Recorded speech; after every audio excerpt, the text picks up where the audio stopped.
We're going to look at potential energy diagrams, and you saw these in a video that we looked at the beginning of the week, possibly last week. I've lost track of time. But the whole idea is that we are showing the way energy changes during a reaction. We have on the y-axis here potential energy or enthalpy, so how much energy is in the system. And then we have the reaction progress as the x-axis, so going basically in time from reactants up in energy, down in energy, and then settling out at products. We have endothermic and exothermic reactions. And remember that the whole difference is whether they absorb or release heat. So the way to think about this in a qualitative way is if I look at this first reaction A, well, I have the reactants here, and my products are at a higher energy. So if my products are at a higher energy, then the system must have absorbed energy, and absorbing energy is endothermic. Again, my handwriting. Okay, and then conversely, we have reactants at a higher energy and the products at a lower energy. So this is exothermic because this must have released energy for the products to have less energy. So it doesn't matter what's going on in the middle. It's really just about looking at your starting point versus your finishing point. And so endothermic reactions are overall uphill if you just look from start to finish, and exothermic reactions are overall downhill if you look at them from start to finish. So that means that this delta H here, this is the difference between the reactants and the product. So that is our change in enthalpy. For the change in enthalpy, we don't care what happened in between. We'll talk about the in between in a bit, but the big important thing to notice is that, well, here we went from reactants and we went up to products. So really this, in my mind, should just be a one-directional arrow just pointed upward, because this is a positive delta H. The system absorbed energy, endothermic. Over here, I would really just represent this as a down arrow. This is a negative delta H. We went from reactants and they lost energy, negative change in enthalpy, down to their products, and that is exothermic. If we look a little more detail at one of these and how we label and talk about the parts of the diagram, look at this example and also notice that this is an exothermic reaction. We are going down in energy here. We have the total energy of the reactants, that's A. We have the total energy of the products, and that's D. And then we have the total energy of what's called the transition state, or the activated complex. And this came up in the video that you watched before. But see here, this is like a hill that every reaction has to get over. So remember that every time we have a reaction, we are both breaking and forming bonds. So anytime you see breaking bonds, you have to put energy in. So what we have here is we're going uphill at first. Even though this is an overall downhill reaction, this is exothermic at first, we do have to break some bonds, and that is an endothermic process. So that's how every reaction has to start. Breaking bonds, and that's endothermic. But then we hit the activated complex. So this point right here is our activated complex right at the peak of this hill, and its total energy is represented by C. And so you can really think of this like an actual hill. If you had a ball sitting right here and you wanted to get it here, you're going to have to put in a push to get it up over the hill, and then it will proceed to roll down and settle out where you want it. And reactions are pretty similar with their energy. You have to put in some energy to break bonds in the first place. Then you start to get your payoff of forming bonds. And when you form bonds, you go downhill, you release energy, and that's an exothermic process.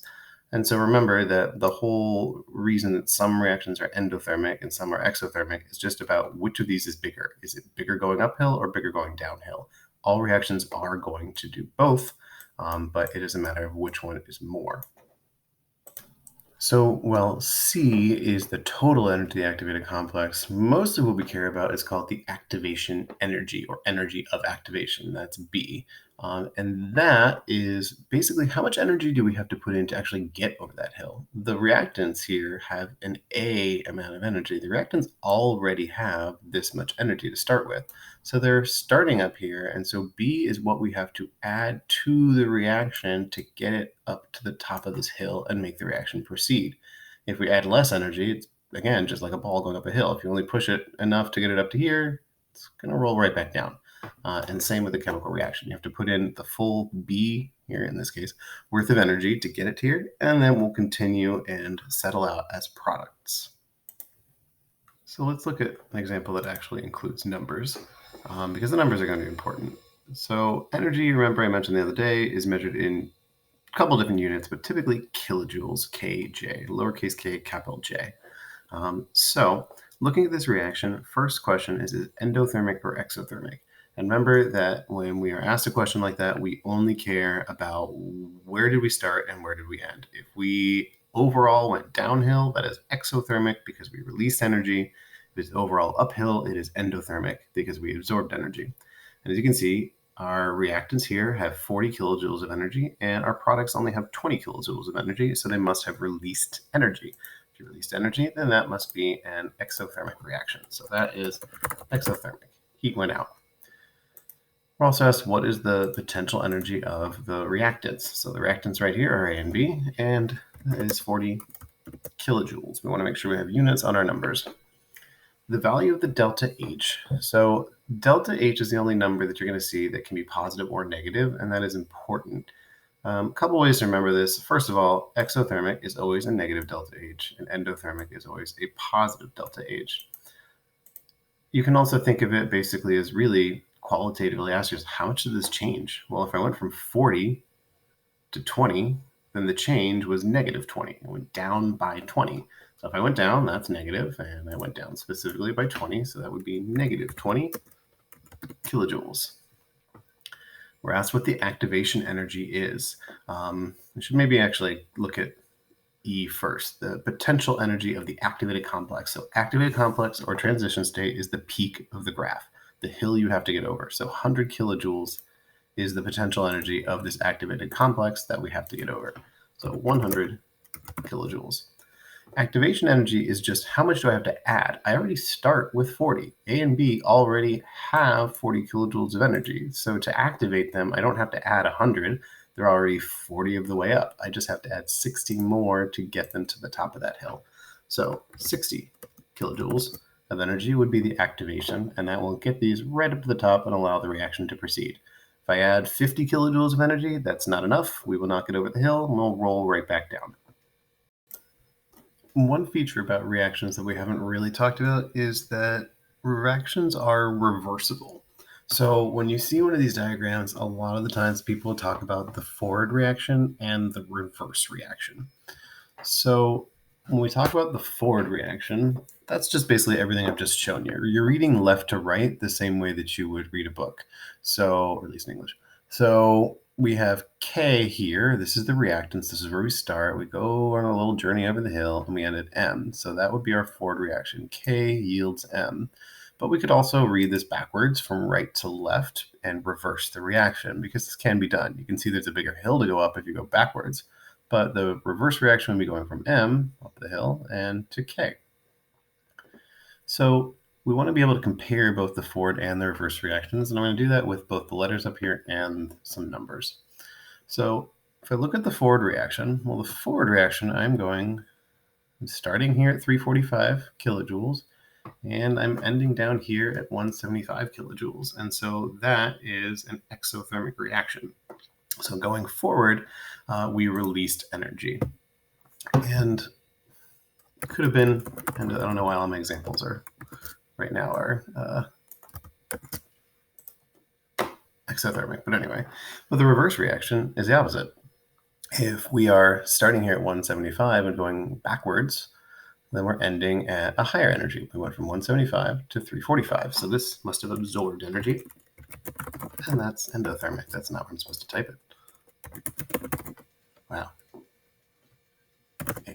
Okay.